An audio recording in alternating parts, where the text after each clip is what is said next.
and thank you all for coming to Humanities Decanted, the IHC's informal showcase in which faculty members present and discuss their newest research and creative work. My name is Susan Derwin. I'm the director of the IHC, and it's my pleasure to welcome you here today.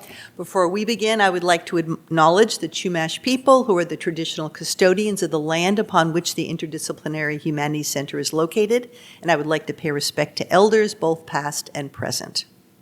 I am delighted to welcome our interlocutors, Distinguished Professor of Theater and Dance, William Davies King, and Professor Jessica Nakamura, also of Theater and Dance.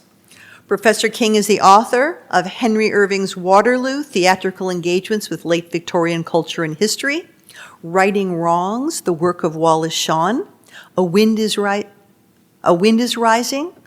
The Correspondence of Agnes Bolton and Eugene O'Neill, Collections of Nothing, and Another Part of a Long Story, Literary Traces of Eugene O'Neill and Agnes Bolton. He is also the editor of critical editions of Long Day's Journey into Night and The Iceman Cometh. Today, Professor King will be discussing his new book, Finding the Way to Long Day's Journey into Night, Eugene O'Neill and Carlotta Monterey O'Neill at Tao House.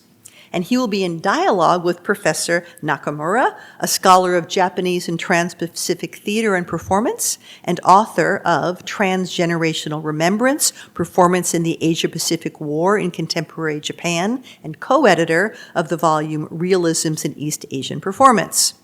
So, Professor King will begin with a short presentation, and then he and Professor Nakamura will speak with each other for about 30 minutes. Following their conversation, we'll open up the discussion to you, our audience members, so that you can ask questions and share your thoughts. And as I said, please feel free to continue enjoying the snacks during the event.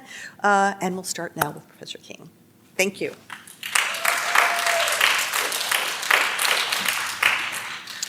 Thank you, Susan Derwin and Jessica Nakamura, for doing this, and all of you for attending this. This project is very much a site-specific project, a situated project. It's about situating a topic, and an appropriate place to begin is of course, with this play, which I first read when I was about 14 years old. I was in a prep school boy, and I read it as an assignment. I was in the third floor in this particular dormitory room, a psycho single, and I was assigned to read this, and on a Saturday evening, I sat down and read the play straight through and was so moved by it that on Sunday evening, I read the play again straight through, and it changed my life, and I really would not be here today in this capacity, at least, if I had not undergone that experience. It transformed me. It set off what I sometimes refer to as an obsession with O'Neill. By the time I was 18, I had read all of his plays, and I'd read some books about him, and I, more or less, at that point, you'll be surprised to hear, became exhausted by him, and I did not think about him again for the next 10 years, roughly. I was essentially one ill schoolboy. And Eugene O'Neill was also one ill schoolboy in New London, Connecticut, and that's where the play is set, and that's where his story, in some senses, begins. When I got to the point where I was teaching, I decided that I had to teach American drama, and I decided that I had to teach this play. Very important play, and a very important playwright, Nobel Prize winning, 4-time Pulitzer Prize winning playwright. And so I remembered my adolescent interest in Eugene O'Neill, and then I recognized as I reread him that there was something fundamentally adolescent about his writing, and that led me to go back to him. And what I discovered was a memoir written by his second wife, Agnes Bolton, which revealed his problematic development as an adult, even as he was becoming a major playwright. So I took some time to write some books about Agnes and Eugene O'Neill.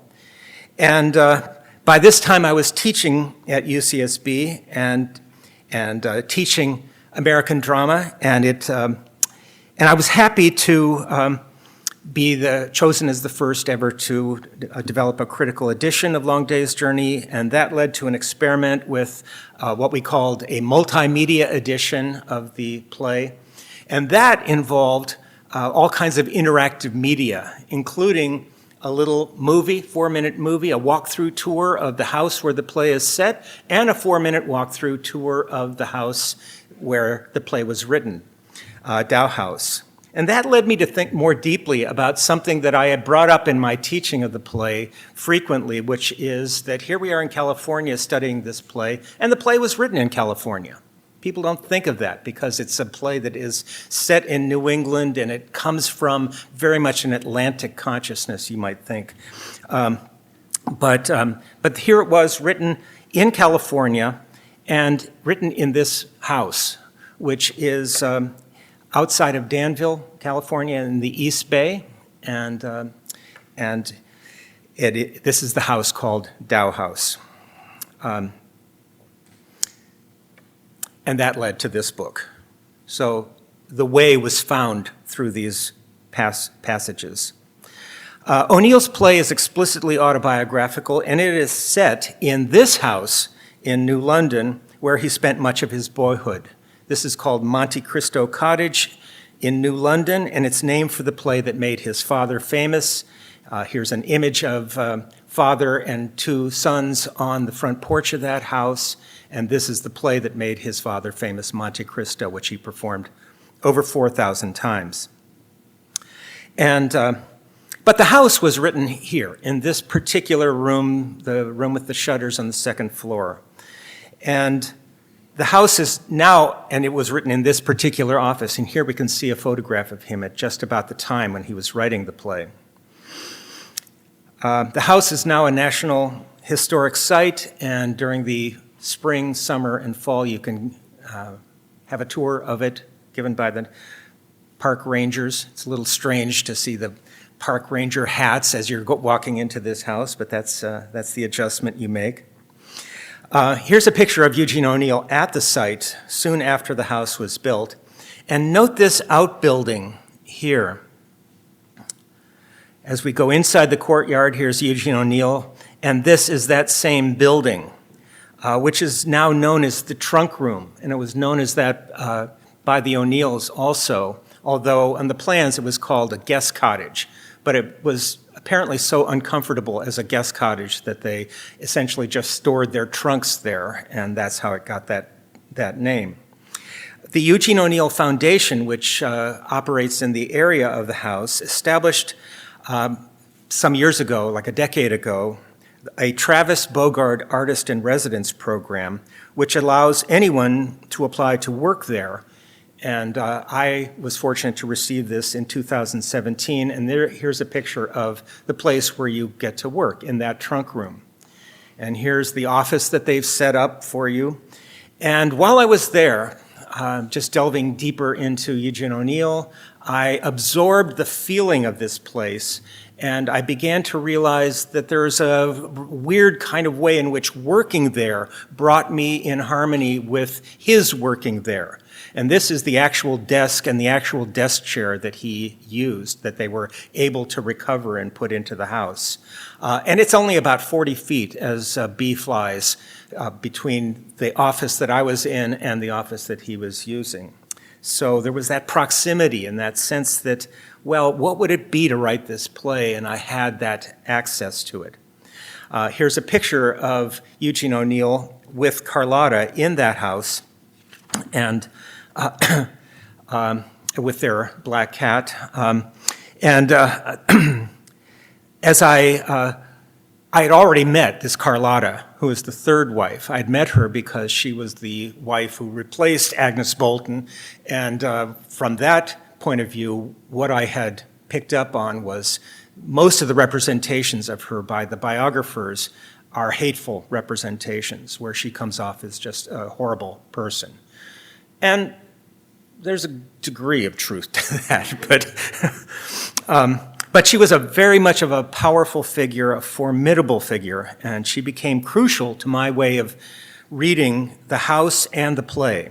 She is a presence in Long Day's Journey within the character of the mother, Mary Tyrone. And there are multiple ways in which you can sort of find her being in this play. And in some ways, what I argue is that O'Neill's play is hers as well. She was an actress model originally. At the point when she met him, she played a part in his play, The Hairy Ape, on Broadway. And one thing led to another, and they met by the late 1920s. But she left her theatrical career behind when she married O'Neill. This was her fourth marriage, his third. And she grew up in the Bay Area, so she was familiar. In some ways, moving to California, which they did in 1937 after receiving the Nobel Prize, was for her a return home. And here's a picture of the house. In the landscape of California, you can see Mount Diablo in the background there. So she was familiar with this. Her father managed orchards, and what you see in the foreground here is the black walnut orchard, which is on the ranch where the house was built. She and Jean shared a fascination with Chinese culture that went far back before the point when they were married or knew each other. And they did travel as far as Shanghai in 1928, right at the point when they were just about to get married. And she was the one who first started calling this new house Tao House. And so the whole concept of Tao was something that was on my mind. Like, in what way does the house need that name, or how does it fit that name?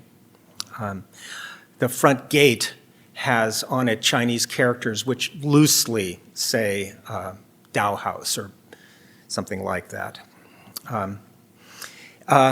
She was very much behind the shaping of the garden courtyard, and she was aware of feng shui principles, and that helped. What she was attempting to do was make this a place of balance and flow, a place of the way, a place to enable creativity. And in some ways, what I argue is this play would not have come about if it were not for the house, if it were not for this situation, if it were not for this moment, if it were not for this marriage. All of that fed into this. So she brought the house to the writing of the play. And the house was crucial to its creation. She was there in its writing, and here is her diary entry talking about the night when he first sort of told her about it. Personnel out, I prepare supper, Jean talks to me for hours about a play in his mind of his mother, his father, his brother, and himself in his early 20s in New London, autobiography, a hot, close, sleepless night. So here's a picture of him coming down from the place where he would have written that. You can see the masks and so on. The way the house is set up was to enable a certain theatrical vision. Here we have a picture of them in the living room of the house. And what I came to feel in working in the proximity to this place was that O'Neill's play belongs in this home, that in some ways it could be staged in this home, that this living room is as much the place of the play as the living room in the 1912 environment of Monte Cristo Cottage. And so as you go through that garden courtyard, you can see, first of all, some of the feng shui principles that are still in place from their reconstruction of this place. But if you go through that garden, that gate there, you can see in the distance an old barn which pre-existed the house. And in that barn, they have converted it to a theater, a festival theater that's used at least once a year. And here's another picture of that theater. And I have had the privilege of working there many times as a dramaturg and seeing the way theater belongs in that space, the way the presence of O'Neill in some ways is still there and enabling a kind of theatricality.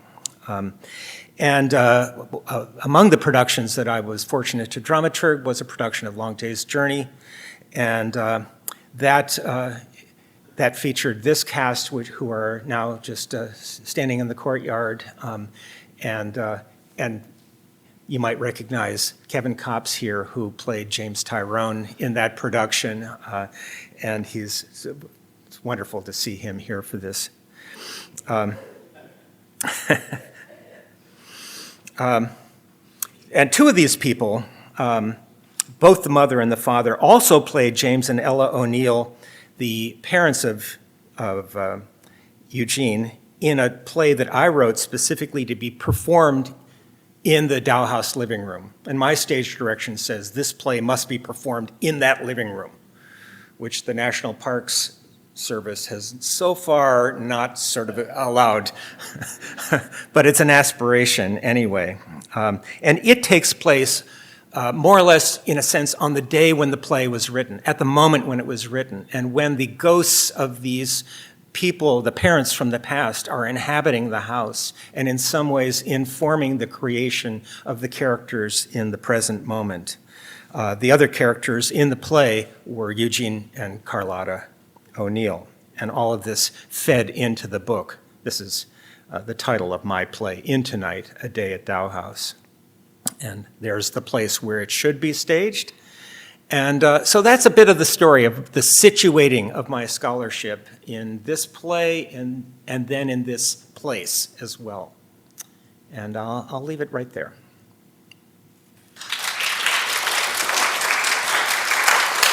I thought I would begin with how you situate us, the reader.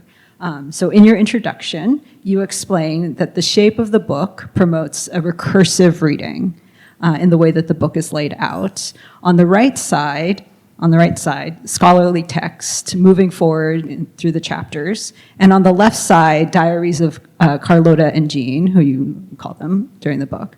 So I'm just, it'd be great, I'd like to hear if you could take us through the thought process for including this material, what we might think of as like archival research, and what discoveries emerged out of putting the two together on the page. This was something that occurred to me as a necessity in the way this book should be published, and it caused not infinite problems, but enough problems that, because publishers are not particularly keen on unusually shaped books like this. But what I felt was, my initial title for the book was The Days and Nights of Long Day's Journey into Night. Because what I focus on are the 147 days that can be traced through the diary entries of both Jean and Carlotta when he was actually working on the play. And then I add on the days when she was typing the play. And so there's a way in which there's a chronicle that is important here. And as much as possible, I wanted to touch on the life that gave rise to the writing of this play and how, in a sense, Dow House surfaced through the play day to day through a series of some of them very agonizing days. He was near the end of his career at this point. His health had broken down severely. This was essentially the second to last play that he wrote, and he realized that he was at the end of his career and that he didn't have much of a future, although he lived another 10 years, but more or less imprisoned in a diseased body. And so there was a sense that the time was valuable, and you can feel some of the rhythms of his life that are important, I think, and are, at least in my way of interpreting what the play is. So I laid it out so that the chronicle, as I think of it, is on the left side, and it's all diary entries, and it's interleaved or collated diary entries. O'Neill's diary was mostly a work diary, just kind of recording what he was working on daily, although once in a while he has a pertinent substantive note. Her diary is much more about the texture of life and who visited and what they were doing and the weather and things like that. And so there's a way in which the marriage is figured in the combining of these two diaries. So that's the chronicle. And then I think of the right side as the history. And that's an important kind of dualism. So what this creates, though, is a problem of how do you read this book. And there is a section at the beginning which I call, How to Read This Book. And I essentially say, I don't know. I mean, you could read it where you alternate reading left and right, although then you are immediately confronted with discontinuities. Or you could read all the left side and then read all the right side. Again, discontinuities. I also insisted on footnotes, not endnotes, which are so common now in academic writing. But I wanted that also, so that there's this interruption of what is there by what's underneath. And the footnotes are substantive. And in some cases, they are almost deconstructive of things that are on top. So I wanted a complicated sort of hyper reading of this as a necessity. And anyway, editors, publishers were not fond of that, but I eventually found a way to get it published, so that was good. Yeah, thank you.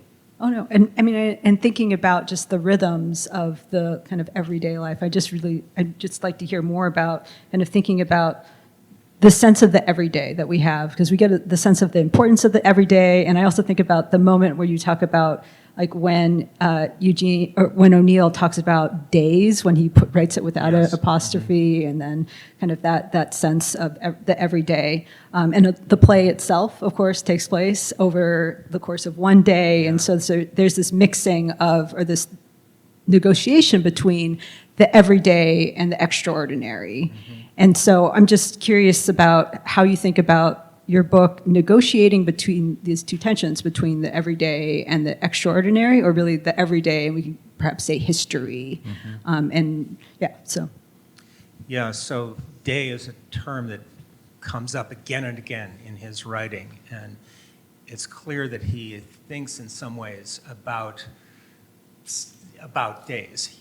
If we look at Aristotle, at least one way of reading Aristotle suggests that a play should take place in roughly a day, that you don't want to stretch the audience's, kind of sense of decorum to the degree that you're spanning many years, as in Shakespeare, for instance. And some of O'Neill's earlier plays very much went in the other direction, and they cover long periods of time and geography and so on. But in these late plays, suddenly he comes back to this unity sense, this tightly focused thing. This is true of the Iceman Cometh, Long Day's Journey into Night, and Moon for the Misbegotten. And even the other play, A Touch of the Poet, is pretty tightly focused. So there's a way in which days became very important to him. And then there are other patterns of time that he was very familiar with. He liked to think of his life in terms of 7-year units and the ages of man and some of those tropes about how one understands the periods of a life. And so he was very aware that he was in the last period of his life. So there's a real self-consciousness about time. And then that's really quintessentially important in the play that is a long day and a journey into night. And I often point out to my students that, what is a journey? It is a day's voyage. It's the root is day. So a long day's journey is almost redundant in a certain way. And diary comes from the same root. And so there's this way in which I needed to kind of draw forth what he was saying about days. And it's a primary metaphor. Well, something I was fascinated by when reading the book is that you mentioned several times that Carlotta wrote her diaries as if to be read and, like including explanatory details and kind of providing kind of all of that. So I'm wondering, kind of, and there's also this tension throughout about the private and the public. And we see these like private diaries made public, the home on stage, the play about O'Neill's family history, and then the intimacy surrounding Carlotta and Jean, as you call them in the book, both in the sense of their private lives and the sense that by which we get to know them, or we feel like, or I felt like I got to know them over the course of reading the book. So I'm just curious what you think about these tensions between private and public, how these are enacted in theater kind of more broadly, and also O'Neill's place as a playwright who writes about these tensions between private and public.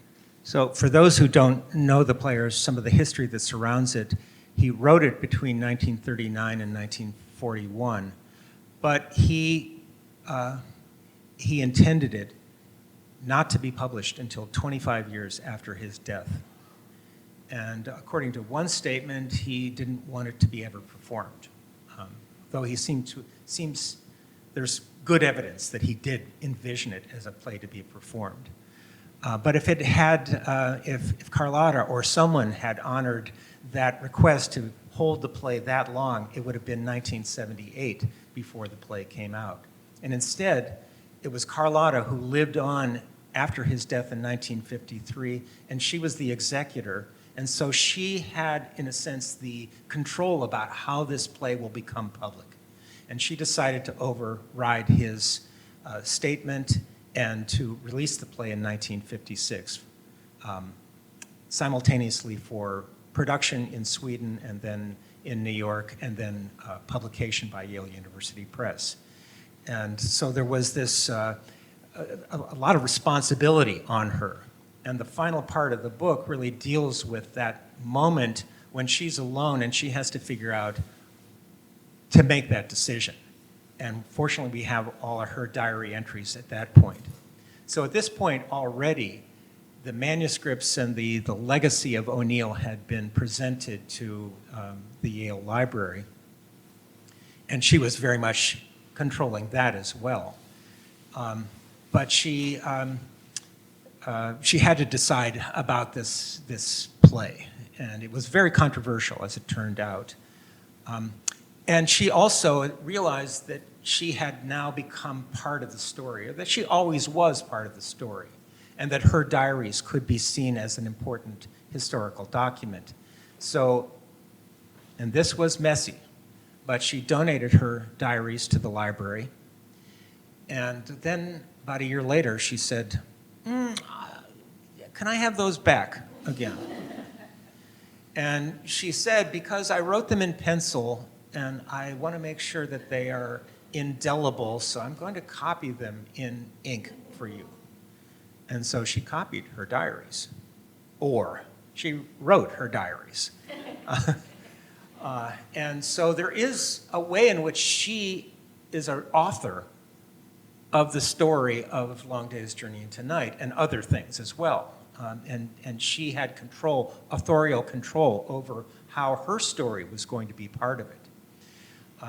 She was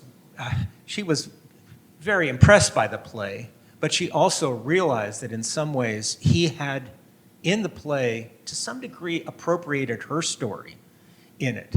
That the character of Mary Tyrone, who is of course on some level based on Eugene O'Neill's mother, has many aspects of Carlotta as well. And so there's a way in which he was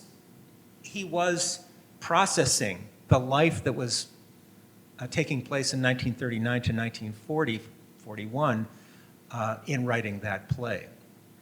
And processing the marriage and processing the health issues and processing the proximity of a world war. I mean, the play is set in 1912, and there's already this sense of the impending World War, and then in 1939, again, the sense that this play is written on the verge of that.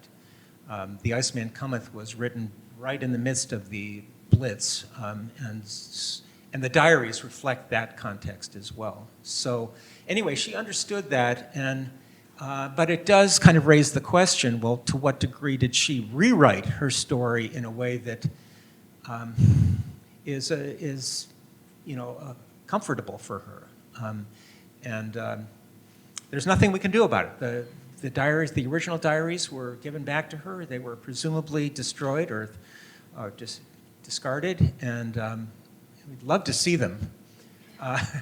But there's a good deal of evidence in what we have now, that she was drawing on the actual material that she had written originally, that she wasn't entirely recreating it. And so anyway, that's a kind of complicated way of answering that. But it is a thorny issue in the book, let's put it that way. Well, it also makes me think more about how the book is also about this kind of the creation of these, about the self-creation of these two people, Yeah. along with the creation of this house, along with the kind of both of them really thinking about their legacies as well, kind of moving forward. And I think that it's fascinating at the end of the book to really see her grapple with this, however, fictional or constructed it might be at the end. Yeah. Interestingly, Agnes Bolton also of course, became aware of the play when it was published. And she had all kinds of questions about the veracity of the play as well. And we know that, there was no one day in August 1912 when all of these things happened. It's a construct. It always was a construct. But to what degree it's a construct that enables a more flattering legacy to come out of it, a more favorable impression of Eugene O'Neill, for instance, to come out of it. That's part of the complexity of the play. And fortunately, a play doesn't just sit there. A play is brought out again and again and again, not just for readings, but for performing. And so every performance can find a different truth to it. And really, that's the inspiring thing about the art of theater, that the text is always alive that way. So, does that get at it? Yeah. Okay. Well, I guess I'm in a book about process. I'm just curious. I'd really like to hear more about your own process and how that affected the writing of it, in part because I know that you did a bulk of this research in 2017, 2018, pre-pandemic. Mm-hmm. And then we were, locked down and secluded, and I kept thinking about that, and while you were writing this book, and I kept thinking about that when I was reading it, because you write about the ways in which both the O'Neills were secluded in Dow House for weeks at a time. They would be kind of in their seclusion. So I'm just curious. I know it's hard to to think about reflecting on one's own process, but I'm just curious, this experience of being secluded during COVID, kind of in kind of a parallel seclusion to the O'Neills. How might that have, do you think, influenced your writing, or really kind of thinking about the home as a site and our situatedness in the home? Yeah. First of all, as I've heard from many in the humanities and many in scholarship, the pandemic was not all that bad for scholarship. It gave a lot of time alone, and it gave a kind of quiet, and there was a lot of ways in which that kind of enabled a creative work. And so I didn't entirely, and I had more or less, I had spent many hours in the Beinecke Library, drawing what I could out of that archive and out of, the Princeton archive and the Harvard archive and Connecticut College and all the other places where you can find rich troves of O'Neill. And also my own collecting is, so I had plenty of material to work with. And then I had plenty of material in the sense of I had the play to work with. And so whenever I felt like, what resource can I draw in from outside? I said, I don't need it. It's all there in the play. I just channel it back through the play and you'll find something. So that was just my observation about my process. The life that Carlotta more or less managed for the two of them at Dow House was very much a sequestered life.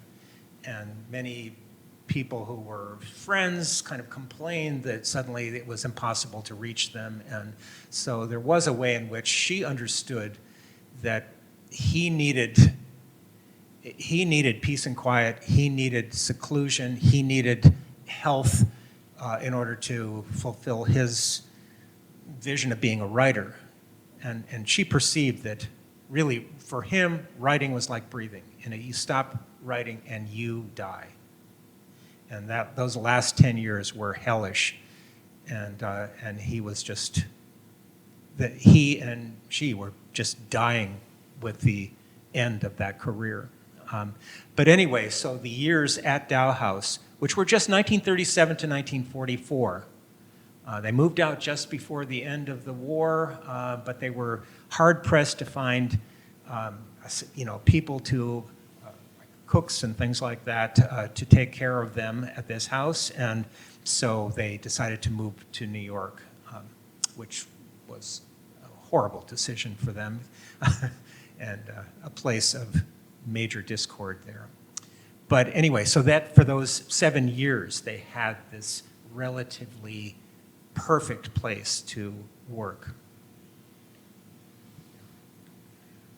Well, I like to talk about Taoism, or really in chapter 6, because it's you describe it as the conceptual center of the book, and in which you read the play through Taoism and Dow House, in which the flow of Dow House is enacted and illuminates the play. And this, you describe Long Day's Journey into Night as the embodiment of Wu Wei, or inactive flow.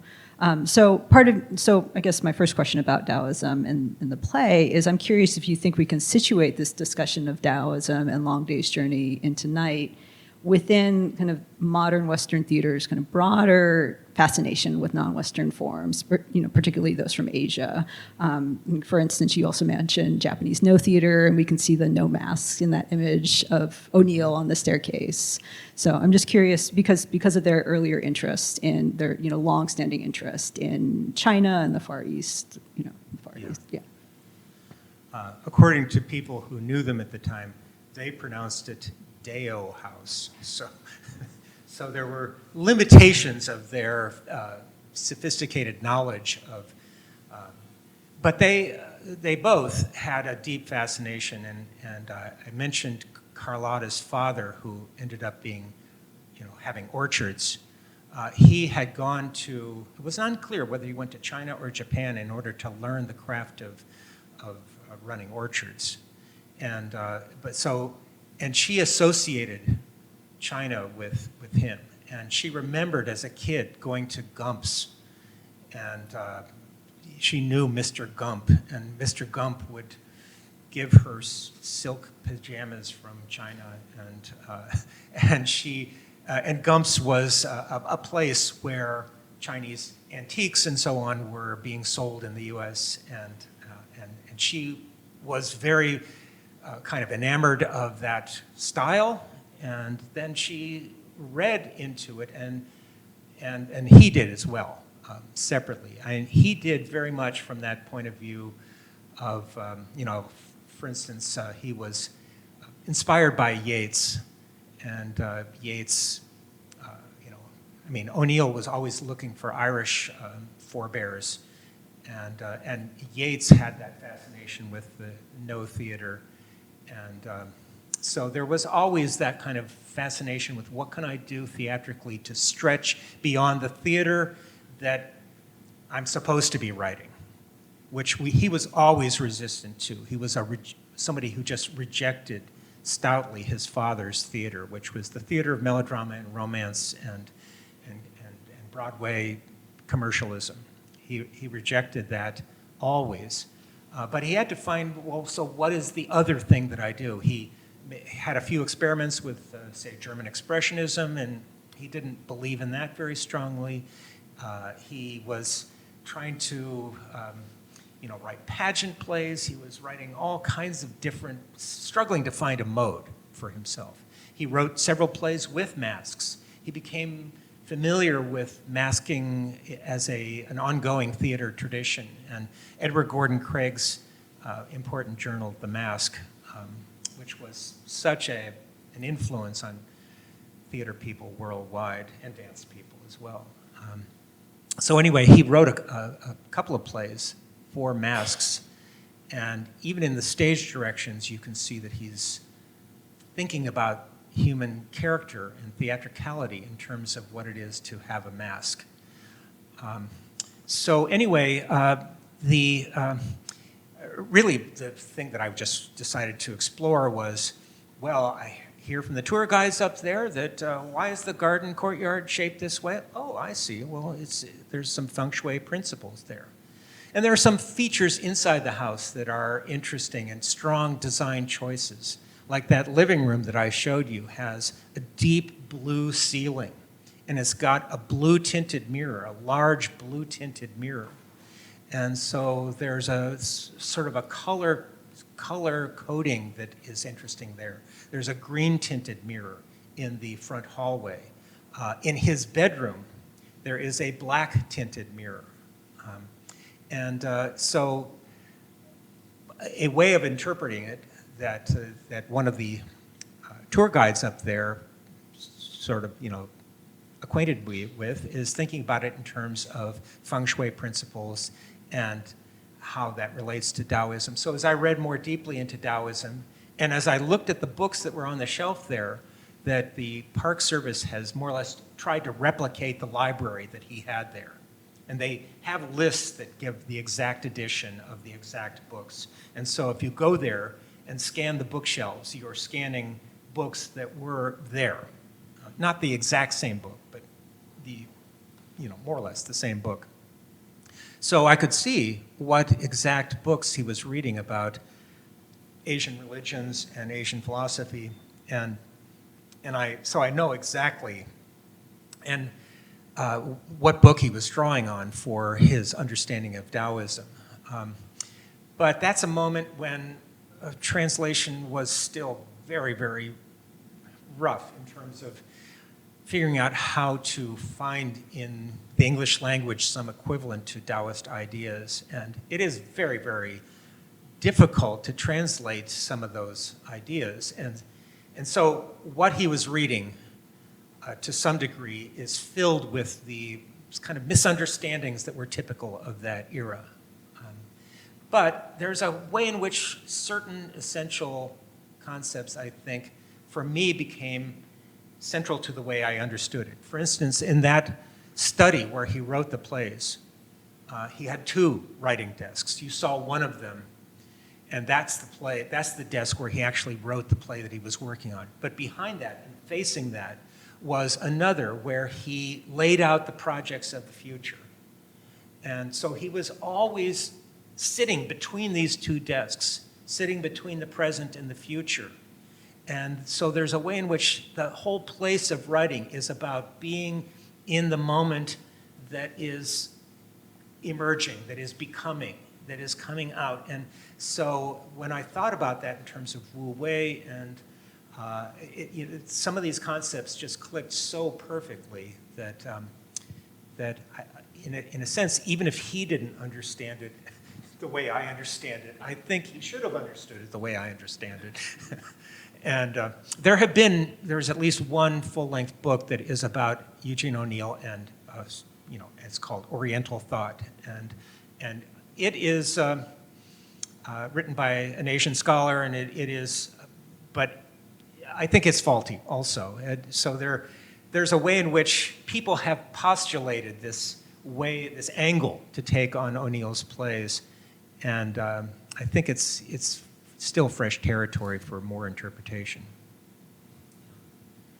Yeah, and I think the fascination of the active inaction, I think is really this fascinating way to think about Long Day's Journey into Night. So I think it was, in the book, it was really illuminating for the play. Yeah. In one of the questions you showed me, you referenced the Eugenio Barba notion of the daily and the extra daily, And, I think about that in terms of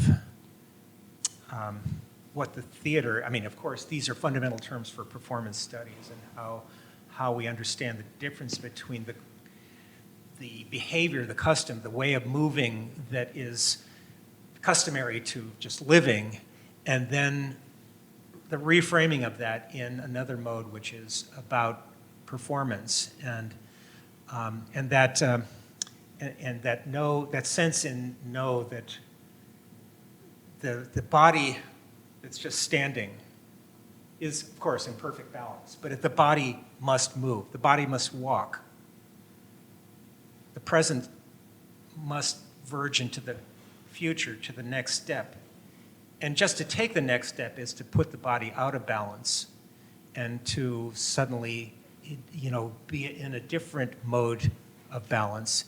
And so there's a way in which the theater, like Long Day's Journey into Night, takes the custom of daily life and then it reframes it in the framework of that extra daily,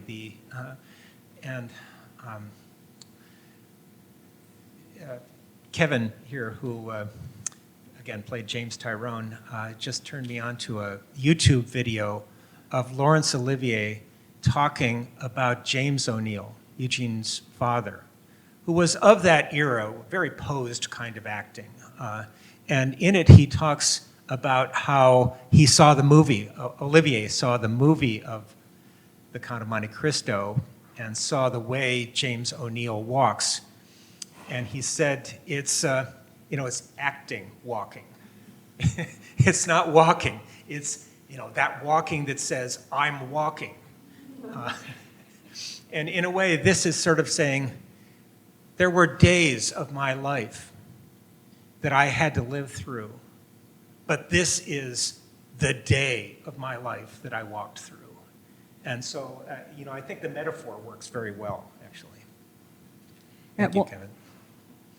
I guess this will be my final question, but it'll kind of continue on, kind of thinking about performance and production, because throughout your book traces what you call the co-creation of masterpieces, Dow House and Long Day's Journey into Night, putting the making of the home in parallel with the play. And when I think of other parallel concepts between the theatrical and the domestic, I think of production, like in ideas of staging, so to stage a house, to stage a production, and in Victor Turner's definition of performance, or the definition of performance he riffs on, which is the idea of to furnish forth, to see something through. So to think of these terms makes me realize that your book is about the production of the script A Long Day's Journey into the Night, while it also gestures towards stagings or furnishing forth of the play. And you end with your play Into Night, A Day at Dow House, again a nod to theatrical production. So it'd be great to hear your thoughts about Long Day's Journey into Night in performance, perhaps where we might identify Dow House and related ideas of like flow and wu wei in stagings of the play, and or how do the readings of your own play influence your writing, how did the readings of your own play influence the writing process of your book? Mm-hmm.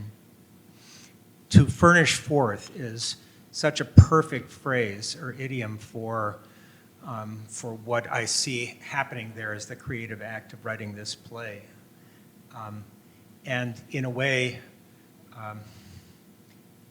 any writing is a performance. But a writing of a play is a writing that is meant to go forward, is meant to push forward into performance and to envision it as something that will exist in the hands of an actor and exist in the mind of an audience. And so though there was this ambiguous thing that he said, I don't want the play produced, all the diagrams that he drew of the staging of it and everything make it clear that he saw it as a play that we'll go into. He did not trust actors, though. He had anxiety about actors, mostly from his memory of what acting was in the theater of his father. And he thought You know, that kind of artificiality that is applied to play is just going to rob it of truth so radically. He was not impressed by, and really didn't have an opportunity to be impressed by, the emergence of method acting and the sort of new approaches to acting that came about in the US in the 1930s and 40s. So he never developed confidence that an actor could carry his play forward. And really it was up to Carlotta partly to say, well, this play really needs to be published, that O'Neill's name is being forgotten, that this play that should furnish forth his legacy, that should conclude the story where it began. This day in 1912, you can think of it metaphorically as the moment when he became a playwright, when he needed to be the playwright who would eventually write this play. And so she understood that as a matter of publication, but she also saw the production directed by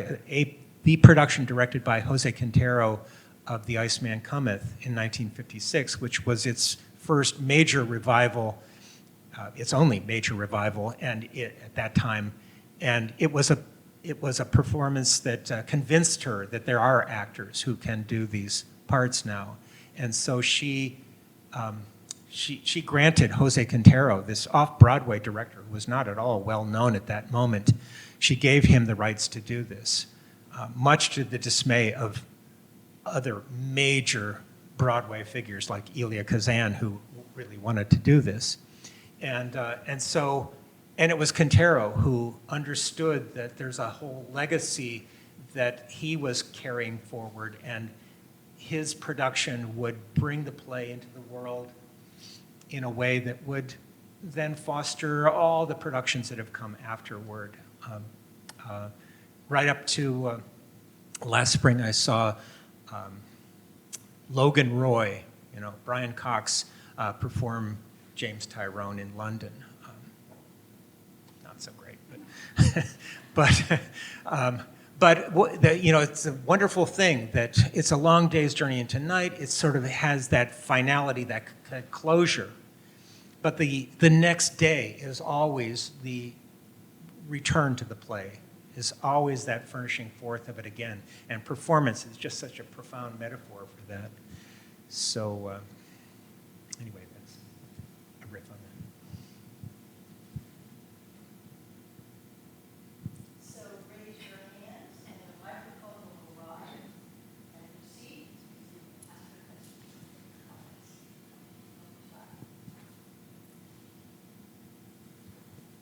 Yes, Kevin. Thank you. It's my Tyrone voice. I'm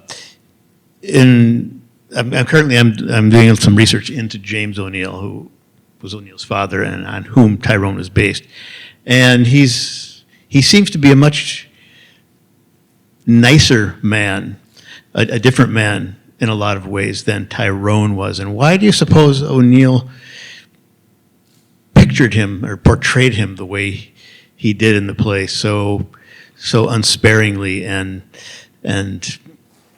I mean, he kind of understands him at the end in the fourth act. I understand you. I'm glad you told me. When he makes his big confession, but it isn't strictly autobiographical. I don't think. I don't know what your thoughts are on that.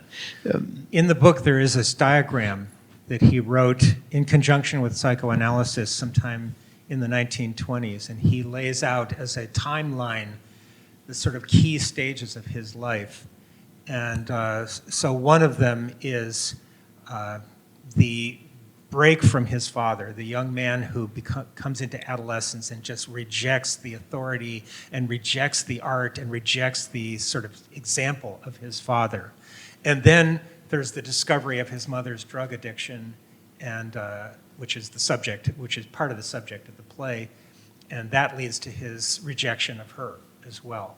And so by the time he was in his late teens, he had rejected his parental figures. But they died early in his career. And in some ways, you can see his whole career as an act of mourning, as an act of trying to process what it is to have lost these parent figures. And he didn't just lose them when they actually died, he lost them at these earlier points. But they resurface in his plays. And so in Long Day's Journey, there is, because it's a return to 1912, there's a return to that anger, a return to the rejection. But there is a sympathy that comes through also as he hears the pathos of his father's feeling like he cheated himself, that he sold himself out for profit by inscribing himself into this play for so many performances and losing the great talent that he once had. So there is that. I think there's a lot of anger toward Mary Tyrone as well in the play. So, and there's deep anger toward his brother. So in some ways, I think one reason why he wanted the play to be withheld for a while is because people who remembered those people, James and Ella O'Neill and Jamie O'Neill, would say, wait, now that's not the way they were. This is unfair. He's not treated them fairly. And I think there's a good reason to believe that. So there is a bit of, animosity that he, maybe practices here. Although I think by the end, what he's more or less said is this comes not to a melodramatic ending, and it comes not to a tragic ending. It comes to a static ending. It comes to that Wu Wei inactive action, and so there's that. But yes, there is excellent evidence that his father was much more appealing and nice man than he is depicted in the play. Paid money for lots of people and causes, and apparently Monte Cristo was just, a lot of people came to visit there, and she says in this play, she's ashamed to have anybody come into his house. Yeah. There were people there all the time, apparently. Other actors, producers, people in town came. He wrote a play it came out in 1928 called Lazarus Laughed, which in fact, when I was that 18-year-old kind of reading the final few plays of Eugene O'Neill, that was one of the last I read. And oh God, I just thought, this is horrible. This is really a bad play. But it is about the story of Lazarus coming back from the dead and coming back with the sense that there is no death.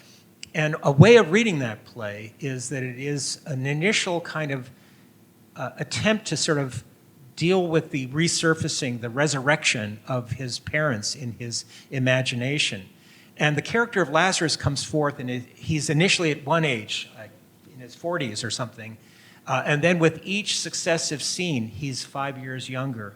It's a real trick of how you perform that and have an actor lose about 25 years over the course of the play. But as he becomes younger, he becomes more radiant, and he has this incredible laugh that is infectious, and this smile. And so one interpretation of that is that was a characteristic of James O'Neill's performing that was recognized by critics. And I just read this review of his performing of the James Sheridan Knowles' play Virginius in 1906 in vaudeville.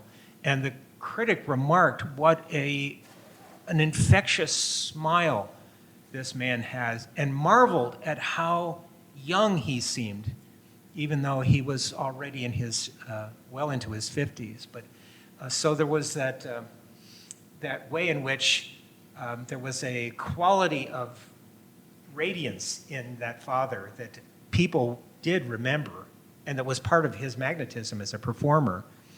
And that's not something that necessarily comes through.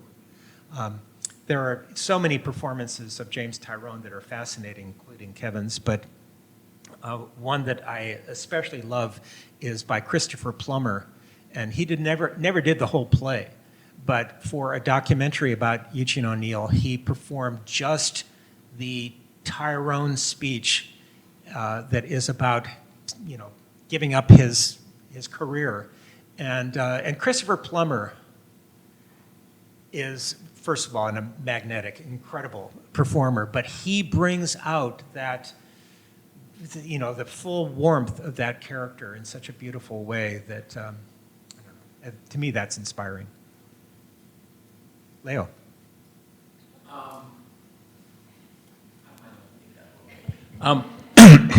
You know, so much of this play is about revisiting his family's past, and I was wondering if you have seen any potential parallel revisiting of his own role as a father and his relation to his own family that might have happened or somehow emerge out of these experiences of looking back to his family in the past and then maybe looking at his family in the present, considering how isolated they were also at that moment.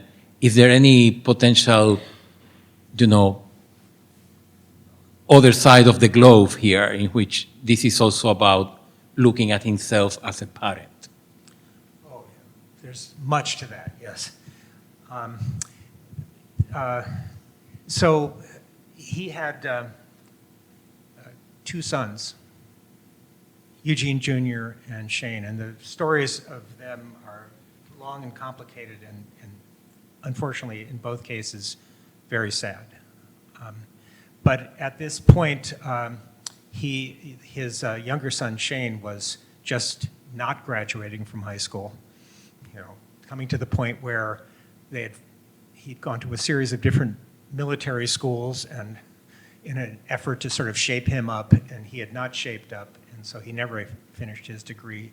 And he was in this sort of state of like, what am I going to do? And he seemed kind of a sad, desperate young man. His older son was magnetic, had become a Yale classics professor, was an expert in ancient Greek plays, and was a larger-than-life figure, and you know, and seemingly on his way up. But he was already in his third marriage, and he was well on his way to an alcoholic suicide, and so there was that.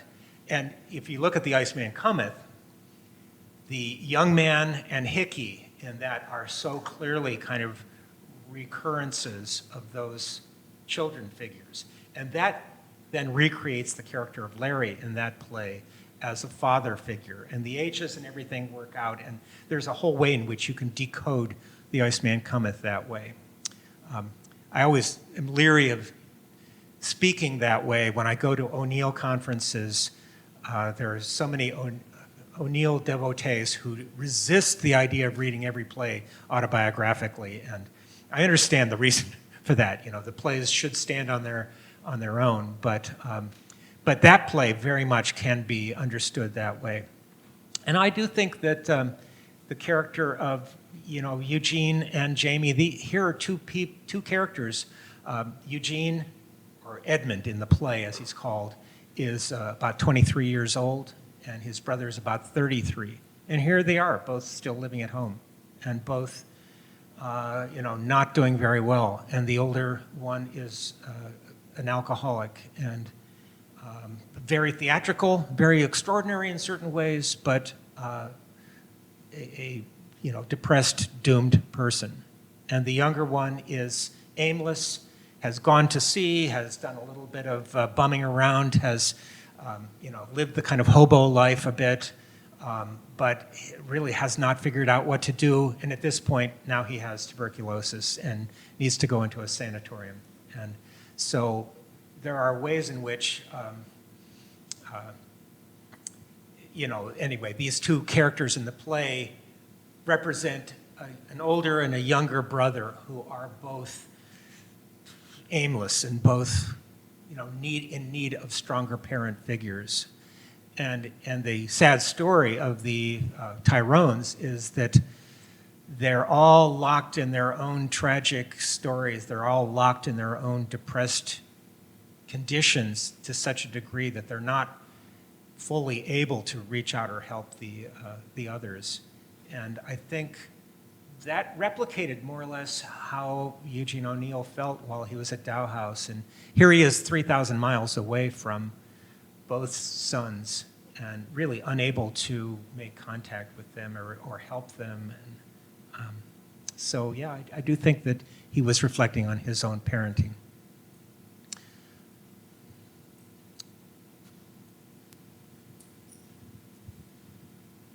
Thank you. Really fascinating. I'm wondering if you could speak about, from the vantage point of now as a scholar and researcher, how you understood the play's power to obsess you as an adolescent. So whether, I'm saying not to talk about necessarily a personal, but what is it in the play that's so powerful that you could articulate?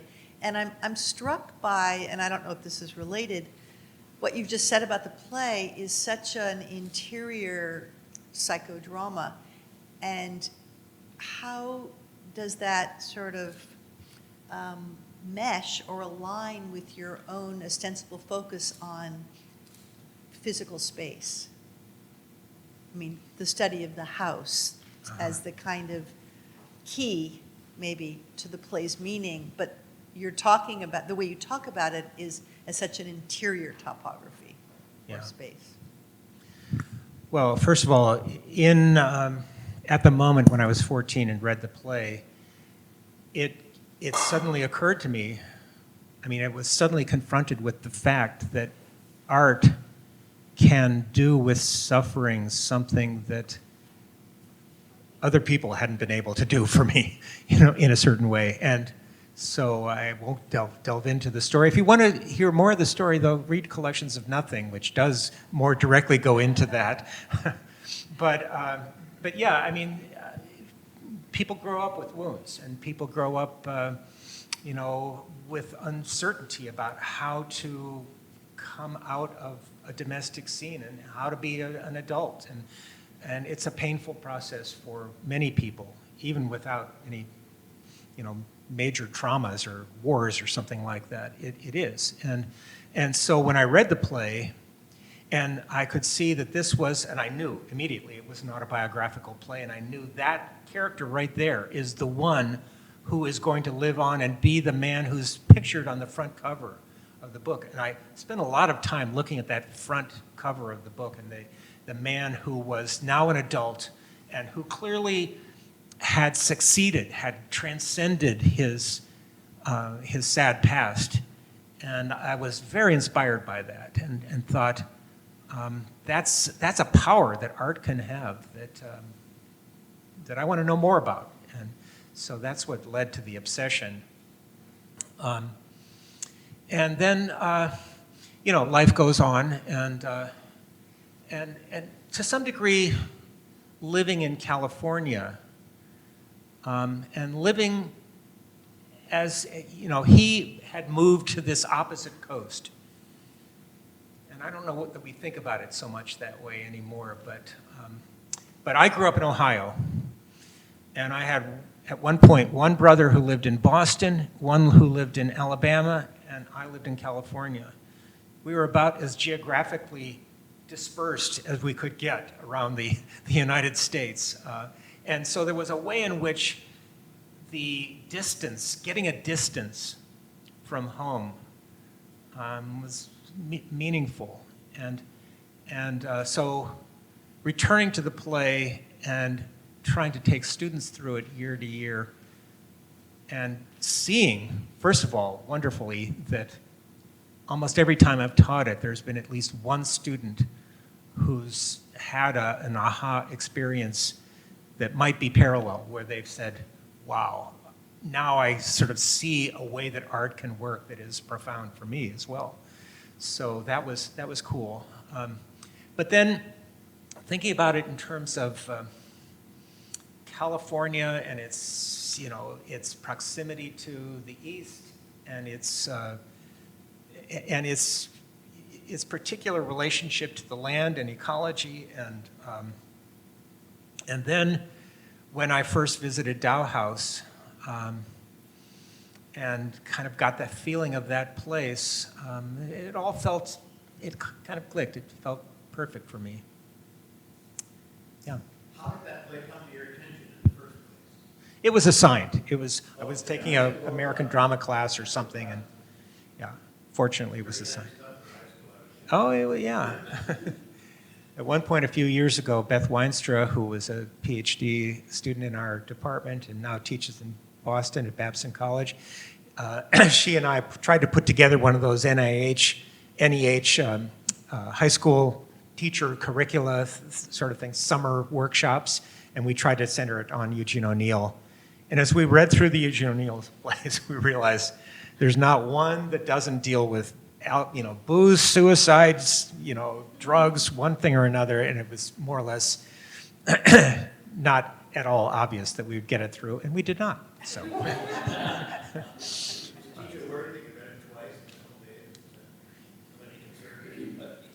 Yeah, well, it says something about what it is to be a lonely boarding school boy in a highly privileged environment, with super rich kids all around and feeling like somebody who had no identity and no center. So he had that experience too, yeah. Yeah. Hi. Oh, there we go. Wonderful conversation and talk. This has been great. It's been bringing a lot back for me when I read Long Day's Journey into Night with you in your undergrad course a couple of years ago. So that's been wonderful.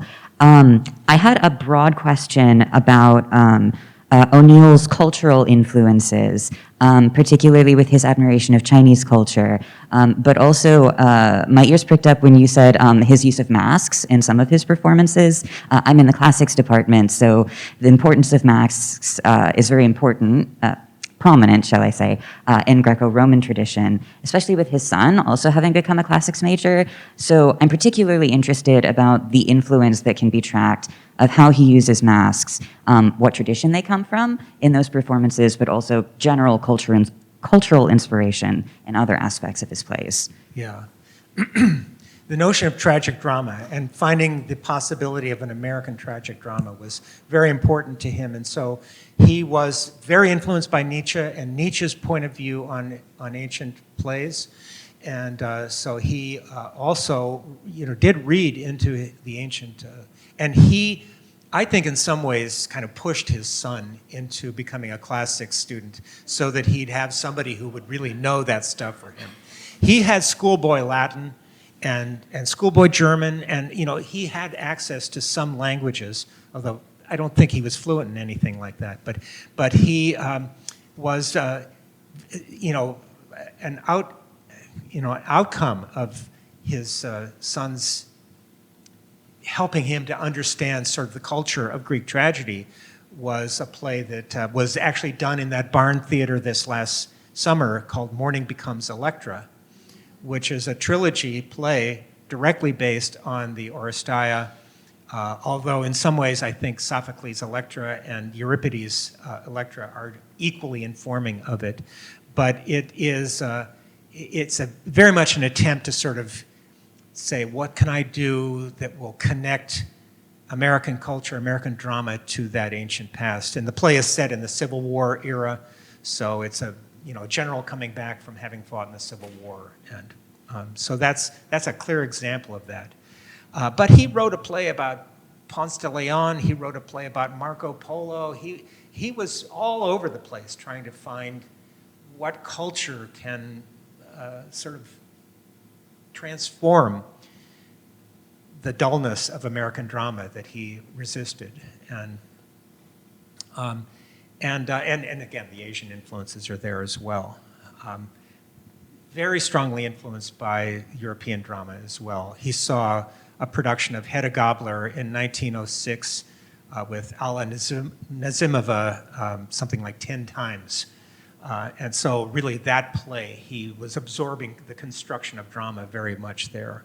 Very informed by Strindberg, one of the more dangerous playwrights. mapping out my European drama course for the winter, and I finally decided I'm only going to teach one Strindberg play this time, because the damage that can be incurred by Strindberg is I don't want to be responsible. So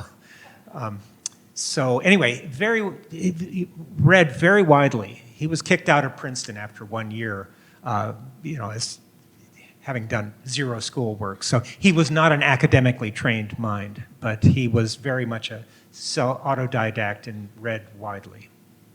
Yeah, thank you. Hello. Hello. I guess I have a kind of two-parter question. Firstly, I'm curious how much or how little you found yourself returning to the original play, like in the process of actually writing this book. Again, how much or how little?